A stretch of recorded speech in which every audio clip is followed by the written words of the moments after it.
जय जगन्नाथ नमस्कार। आसतु नजर पकेबा मयूरभंज जिलार आज टॉप न्यूज अपडेट कौन कौन सब रही किंतु तापूर्व आपण मानक गोटे अनुरोध वीडियोटी को संपूर्ण देखंतु आ जो मैंने प्रथम कर चैनल को आछंती सब्सक्राइब करंतु जाफल प्रत्येक नूतन वीडियो नोटिफिकेशन आपण सर्वप्रथम पाई परिबे। आज प्रथम खबर लुहाबाड़िया पल निकट में चक फाटी टाटा एसी दुर्घटनाग्रस्त अल्पके भर्तिले चालक। मयूरभंज जिला विषय रायरमपुर 50 नंबर जातीय राजपथ लुहाबाड़िया निकट पलरे सकाळ 7टा समय रायरमपुर विषयपट को आसुवा एक कुंडा बोझे टाटा एसी गाड़ीर आग चक फाटी जिबारु चालक गाड़ी को नियंत्रण करि पारि नथिले। फल गाड़ीटी भारसाम्य हराई रास्ता कड़ को ओलटी पड़ता। तेज गाड़ी रे थिबा कुंडा सबू छिटिकी पड़ता बेले गाड़ीर किछि अंश भांगी रुजी जाइथिला देखिबाकू मिलिथिला। एही दुर्घटना रे चालक अल्पके बर्ती जाइथिले। खबर लखाजिबा पर्यंत पुलिस घटनास्थल में पहुँची नथिबा बेले स्थानीय लोकों सहायतार गाड़ी को उठा जाइथिबा देखिबाकू मिलछि। परवर्ती खबर धानघेराठारे बेआईन गरु बोझे पिकअप जबत कला उदला पुलिस 2 गिरफ। सूचनायोग्य जे विलंबित राति पाखापाखि 3टा समय उदला पुलिस पक्षर चेकिंग समय एक बेआईन गरु बोझे पिकअप जबत कराଯାଇଛି। तेबे उदला थाना अंतर्गत धानघेराठारे एही गरु बोझे जबत करथिबा सूचना मिलछि। उक्त घटना ड्राइवर समेत अन्य 2 जन को गिरफ्त करिछि पुलिस। परवर्ती खबर आईएएस प्रज्ञानंदन को करंजिया उपजिलापाल द्वारा कार्यालय ठारे भव्य संबर्धना प्रदान। जातीय लोकसेवा आयोग द्वारा प्रकाशित सर्वभारतीय आईएएस परीक्षा मयूरभंज जिला करंजिया प्रज्ञानंदन गिरी 24तम स्थान रही अंचलर गारिमा वृद्धि करने पर से करंजिया पहुँचा पर उपजिलापाल कार्यालय पक्षर एक संबर्धना सभा संध्या 7 घटिका समय आयोजन करा। प्रज्ञानंदन करंजिया मध्य सहकारी जिलापाल भावे 23 जून 2022 ठारू 11 जनवरी 2023 पर्यंत कार्यरत थिले। उपजिलापाल प्रेमांशु चांद सहित अतिरिक्त उपजिलापाल प्रकाश कुमार दास, सहकारी जिलापाल निहार रंजन सेठी, सहकारी जिलापाल सस्मिता जेना सहित कार्यालय समस्त कर्मचारी वृंद एवं प्रज्ञानंदन को भव्य स्वागत संबर्धना करथिबा देखिबाकू मिलथिला।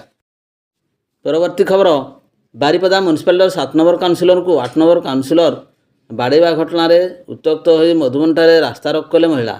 सूचना अनुसार बारिपदा म्युनिसिपालिटीर मधुबन पड़ियाठारे रामनवमी टेंट बंधा को नहीं 7 number ward councillor Prasad Kumar Behera को 8 number ward councillor John Mahanty बाड़े बोली बुधवार राति 8 घटिका समय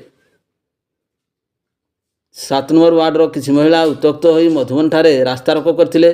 तेबे घटनास्थल में बारिपदा टाउन पुलिस पहुंची बुझासुझा करने पर रास्ता रोक हटिथिला। परवर्ती खबर गम्हारिया संरक्षित जंगल में गछकटा को ग्रामवासी विरोध।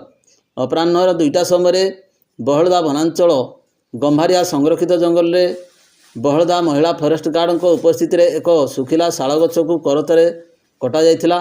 सूचना पर गम्हारिया सरपंच ब्राह्मण बस कंटाशाल एवं जगन्नाथपुर ग्रामर शताधिक ग्रामवासी जाई गछकटा को विरोध करथिले। सेठारे उपस्थित महिला फरेस्ट गार्ड पाखरे गछ काटिबा वन विभाग अनुमति कागजपत्र नथिला। या परे सरपंच रायरमपुर डीएफओ एवं वन विभाग सीएफओ को सूचना देथिले। परवर्ती समय सीएफओ एवं डीएफओ उपस्थित शाल काठ गंडी गुड़िक जबत करी अधिक तदंत कर सूचना मिली। परवर्ती खबर रायरमपुर मुर्मू छक निकट में बाइक और स्कूटी धक्का जड़े बाइक चालक गुरुतर। रायरमपुर मुर्मू छक निकट में बाइक और स्कूटी धक्का जड़े व्यक्ति गुरुतर। रात्रि प्राय 8टा समय रायरमपुर टाउन मुर्मू छक निकट में बाइक और स्कूटी मध्य धक्का होता।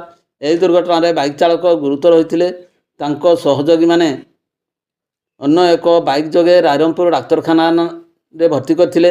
उक्त युवक गुंडुरिया गाँवर सालू बास्के बोली जमापड़ी। परवर्ती खबर दाहीबाड़ी साप्ताहिक हाटरू बाइक चोरी समय चोर को काबू कर खुंटर बांधि निस्तुक माड़ मारे स्थानीय लोके उद्धार कला पुलिस। संदिग्ध बाइक चोर जनक होउचंती बालेश्वर जिला रेमुना थाना अधीन गनीपुर ग्रामर शेख साजुन। सूचना मुताबक रूपसा अंचल परिवा व्यवसायी विद्याधर विश्वाल ओडी 01AO 205 02 ନମ୍ବର ବିଶିଷ୍ଟ ମୋଟରସାଇକେଲ ଚୋରି କରୁଥିବା ସମୟରେ ଶେଖ୍ ସାଜୁନକୁ ସ୍ଥାନୀୟ ଲୋକେ କାବୁ କରି ନେଇ ଖୁଣ୍ଟରେ ବାନ୍ଧି ନିର୍ଧୁମ ମାଡ଼ ମାରିଥିଲେ। ବୈଶିଙ୍ଗା ପୋଲିସ ଖବର ପାଇ ଘଟଣାସ୍ଥଳରେ ପହଞ୍ଚି ତାଙ୍କୁ ଉଦ୍ଧାର କରି ଥାନାକୁ ନେଇଥିଲେ। ଡାହିବାଡ଼ି ସାପ୍ତାହିକ ହାଟରୁ ବାଇକ୍ ଚୋରି ଘଟଣା ଚରମ ସ୍ଥିତିରେ ପହଞ୍ଚିଥିବା ବେଳେ ଏହା ପୋଲିସ ପାଇଁ ଚିନ୍ତାର କାରଣ ପାଲଟି ଯାଇଥିଲା। ଡାହିବାଡ଼ି ସାପ୍ତାହିକ ହାଟରୁ ନିୟମିତ ମୋଟରସାଇକେଲ ଚୋରି ସମୟରେ ଅନ୍ତଃଜିଲ୍ଲା ଚୋର ଗ୍ୟାଙ୍ଗ ଥିବାରୁ ଅନୁମାନ କରାଯାଉଥିବା ବେଳେ ବୈଶିଙ୍ଗା ପୋଲିସ ଅଧିକ ତଦନ୍ତ ଜାରି ରଖିଛି। ପରବର୍ତ୍ତୀ ଖବର, ଘାଗରା ସାହି ନିକଟରେ ଜଣେ ବାଇକ୍ ଆରୋହୀ ଭାରସାମ୍ୟ ହରାଇ ଦୁର୍ଘଟଣାଗ୍ରସ୍ତ ହୋଇଥିଲା। ଏହାପରେ ସ୍ଥାନୀୟ ଲୋକମାନେ ଗୁରୁତର ବାଇକ୍ ଆରୋହୀ ରାଇମାରାଣ୍ଡିଙ୍କୁ ଆମ୍ବୁଲାନ୍ସ ଯୋଗେ ରାଇରଙ୍ଗପୁର ଡାକ୍ତରଖାନାରେ ଭର୍ତ୍ତି କରିଥିଲେ। ଉକ୍ତ ବ୍ୟକ୍ତି ସେଠାରେ ଚିକିତ୍ସିତ ହେଉଥିବା ଜଣାପଡ଼ିଛି। ସେହିପରି ଅନ୍ୟ ଏକ ଘଟଣା ହେଉଛି ମୁସାବଣୀ ଗାଁ ନିକଟରେ ବାଇକ୍ ଦୁର୍ଘଟଣାରେ ଯୁବକ ମୃତ। ଅପରାହ୍ନ 3ଟା ସମୟରେ ଗ୍ରାମାଞ୍ଚଳ ଥାନା ଅଧୀନ ମୁସାବଣୀ ଗାଁ ନିକଟରେ ମୁଖ୍ୟ ମାର୍ଗରେ ବାଇକ୍ ଆରୋହୀ ଭାରସାମ୍ୟ ହରାଇ ଦୁର୍ଘଟଣାଗ୍ରସ୍ତ ହୋଇଥିଲା। ଏହାପରେ ସ୍ଥାନୀୟ ଲୋକମାନେ ଗୁରୁତର ଯୁବକଙ୍କୁ ଆମ୍ବୁଲାନ୍ସ ଯୋଗେ ରାଇରଙ୍ଗପୁର ଡାକ୍ତରଖାନାରେ ଭର୍ତ୍ତି କରିଥିଲେ। ସେଠାରେ କାର୍ଯ୍ୟରତ ଡାକ୍ତର ତାଙ୍କୁ ମୃତ ଘୋଷଣା କରିଥିଲେ। ମୃତକ ଜଣକ ହେଉଛନ୍ତି ଦେଓଗାଁର ଏସ୍କେ ମିରାଜ ବୋଲି ଜଣାପଡ଼ିଛି। ପରବର୍ତ୍ତୀ ଖବର, ବାରିପଦା ପୂର୍ବ ତୁଳନାରେ 1 ଡିଗ୍ରୀ ହ୍ରାସ ପାଇ ସର୍ବୋଚ୍ଚ ତାପମାତ୍ରା 42.6 ଡିଗ୍ରୀ ସେଲସିୟସ୍ ରେକର୍ଡ ହୋଇଛି। ଏଠାରେ ସର୍ବନିମ୍ନ ତାପମାତ୍ରା 27.6 ଡିଗ୍ରୀ ସେଲସିୟସ୍ ରହିଛି। ପ୍ରଚଣ୍ଡ ପ୍ରଭାବ ଜାରି ରହିଥିବା ଯୋଗୁଁ ସାଧାରଣ ଲୋକେ ଗରମ ସହ୍ୟ କରି ନ ପାରି ଆଉଟୁ ପାଉଟୁ ହେଉଛନ୍ତି। ଏପରିକି ସାଧାରଣ ଜୀବନଯାପନ ମଧ୍ୟ ବିପର୍ଯ୍ୟସ୍ତ ହୋଇପଡ଼ିଛି। ବିଭିନ୍ନ ନିର୍ମାଣ କାର୍ଯ୍ୟରେ ନିୟୋଜିତ ଶ୍ରମିକମାନଙ୍କ ସଂଖ୍ୟା ହ୍ରାସ ପାଇଛି। ଆଗାମୀ 20 ତାରିଖ ପର୍ଯ୍ୟନ୍ତ ରାଜ୍ୟରେ ସରକାରଙ୍କ ପକ୍ଷରୁ ଶିକ୍ଷାନୁଷ୍ଠାନ ବନ୍ଦ କରାଯିବା ନେଇ ଘୋଷଣା ପରେ ଛାତ୍ରଛାତ୍ରୀ ତଥା ଅଭିଭାବକମାନଙ୍କୁ କିଛିଟା ଆଶ୍ୱସ୍ତି ମିଳିଛି। ପରବର୍ତ୍ତୀ ଖବର, ବେତନଟୀ ବଜାର ଅନେକ ମାଲିକବିହୀନ ଗୋରୁ ଗାଈ ବାଛୁରୀ ରାସ୍ତାରେ ବୁଲୁଥିବା ଯୋଗୁଁ ଟ୍ରାଫିକ୍ ସମସ୍ୟା ଗୁରୁତର ହୋଇପଡ଼ିଛି। ଅନେକ ଗୋରୁ ଗାଈ ଖାଇବାକୁ ନ ପାଇ ଆଶ୍ରୟ ଅଭାବରୁ ଖରା ବର୍ଷା ଶୀତ କାକର ସହି ଗଛ ମୂଳରେ ବା ଦୋକାନ ବାରଣ୍ଡାରେ, ରେଳ ଷ୍ଟେସନ, ବସ୍ଷ୍ଟାଣ୍ଡ, ମାର୍କେଟ କମ୍ପ୍ଲେକ୍ସରେ ଆଶ୍ରୟ ନେବା ସହ ରାସ୍ତା ଅବରୋଧ କରି ଶୋଉଛନ୍ତି। ମାତ୍ର ଏହି ଗାଈ ଗୋରୁ ଗୁଡ଼ିକ ଖାଦ୍ୟ ଅଭାବ ସାଙ୍ଗକୁ ପିଇବା ପାଣି ଖୋଲା ଜାଗାରେ ନଥିବାରୁ ଶୋଷରେ ଡହଳ ବିକଳ ହେଉଛନ୍ତି। ଏନେଇ ବେତନଟୀ ବଜାରରେ ଥିବା ଯୁବ ସଂଗଠନ ମାରୱାଡ଼ି ଯୁବମଞ୍ଚ ପକ୍ଷରୁ ଏକ ଗୋଶାଳା ନିର୍ମାଣ ପାଇଁ ଏହାର ସଭାପତି ରୌନକ ଖଣ୍ଡେଲୱାଲ ବେତନଟୀ ତହସିଲଦାରଙ୍କ ଜରିଆରେ ଗତ 12/8/2023 ମସିହା ମୁଖ୍ୟମନ୍ତ୍ରୀଙ୍କ ଗସ୍ତ କାଳରେ ଆବେଦନ କରିଥିଲେ।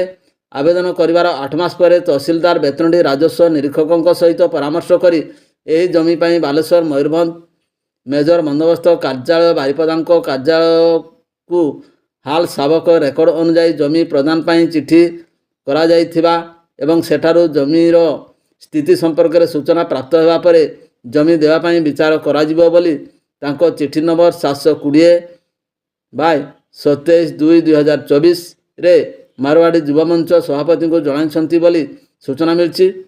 ଗୋଶାଳା ନିର୍ମାଣ ହେଲେ ସେମାନଙ୍କର ସମସ୍ୟା ଦୂର ହୋଇପାରିବ ବୋଲି ସାଧାରଣରେ ଆଲୋଚନା ହେଉଛି। ପରବର୍ତ୍ତୀ ଖବର, ସ୍ଥାନୀୟ ବୁଢ଼ାରାଉଳ ମଠ ନିକଟ ବୁଢ଼ାବଳଙ୍ଗ, ଚିପଟ ଏବଂ ଇଟାଯୋଡ଼ି ନଦୀର ତ୍ରିବେଣୀ ସଙ୍ଗମରେ ଚାଲିଥିବା ବଳାଙ୍ଗୀ ମହୋତ୍ସବର ତୃତୀୟ ସନ୍ଧ୍ୟାରେ ମୟୂରଭଞ୍ଜ ଲୋକନୃତ୍ୟ ଝୁମର ବେଶ ଆକର୍ଷଣୀୟ ହୋଇଥିଲା। ଦର୍ଶକମାନେ ଝୁମର ନୃତ୍ୟରେ ବିଭୋର ହୋଇଉଠି ଝୁମି ଯାଇଥିଲେ। ମହାରାଣୀ ପ୍ରେମକୁମାରୀ ସରକାରୀ ବାଳିକା ଉଚ୍ଚ ବିଦ୍ୟାଳୟ ଛାତ୍ରୀମାନେ କନ୍ୟାଭ୍ରୂଣ ହତ୍ୟା ସମ୍ପର୍କିତ ନାଟକ ମଧ୍ୟ ପରିବେଷଣ କରିଥିଲେ। ବଳାଙ୍ଗୀ ଟ୍ୟାଲେଣ୍ଟ ହଣ୍ଟ ନୃତ୍ୟ ପ୍ରତିଯୋଗିତାରେ ବରିଷ୍ଠ ବିଭାଗର ଚୂଡ଼ାନ୍ତ ପର୍ଯ୍ୟାୟକୁ ଉନ୍ନୀତ କୃତି ପ୍ରତିଯୋଗୀ ମଧ୍ୟ ସେମାନଙ୍କ ନୃତ୍ୟ ପରିବେଷଣ କରିଥିଲେ।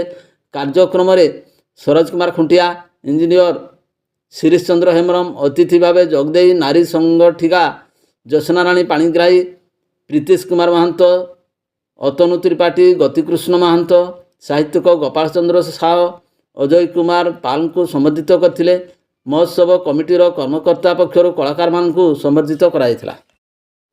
ପରବର୍ତ୍ତୀ ଖବର, ରାଇରଙ୍ଗପୁର ଆସନରୁ ବିଜେଡ଼ିରୁ ରାଇସେନ ମୁର୍ମୁ, କଂଗ୍ରେସରୁ ଯୋଗେନ୍ଦ୍ର ବାନାରା, ବିଜେପିରୁ ଜଲେନ ନାୟକଙ୍କୁ ନିଜ ନିଜ ପ୍ରାର୍ଥୀ ଘୋଷଣା କରିବା ପରେ ଏବେ ଝାଡ଼ଖଣ୍ଡ ମୁକ୍ତି ମୋର୍ଚ୍ଚା ବା ଜେଏମ୍ଏମ୍ ଉପରେ ସମସ୍ତଙ୍କର ନଜର।